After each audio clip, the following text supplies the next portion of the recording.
Well, New Commandment Community Church in Jacksonville is scheduled to host their Easter service indoors for the first time in 2 years.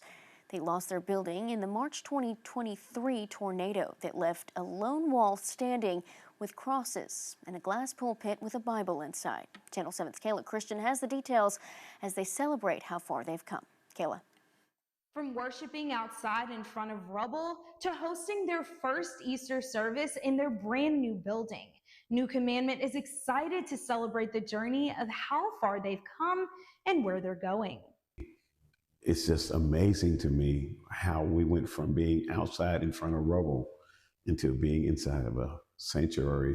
That's awesome. New Commandment Church, still in awe of the beauty that came out of tragedy. Pastor Eddie Miller shared their mission moving forward. Our church, Church of God in Christ, has a statement which says unfinished business. And that's where we are right now. Vowing to be a light and a resource for the community. And though they did this while they were in their struggle, they're using their extra space to welcome more people in with open arms. Vacation is over. I tell the congregation all the time, vacation is over. It's time to go to work. Practicing what they preach this Sunday as they celebrate Easter in a building they never imagined they'd be in 2 years ago. We should all be here celebrating, saying, God, thank you for all you've done. You've been so wonderful to us. Wanting everyone to leave knowing anything is possible. I'm truly a believer that the best is yet to come. From tragedy to reimagining to new beginnings, New Commandment is looking toward a bright future filled with faith. Greater is here, and he's here for us.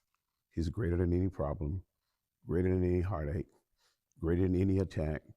Greater is here, and he's here for us. Now, New Commandment is welcoming everyone to join them for Easter service and every service in the future. On your side, I'm Kayla Christian. All right, Kayla, thank you. The church rebranded from New Commandment Church of God in Christ to New Commandment Community Church to honor everyone who helped them through their restoration process.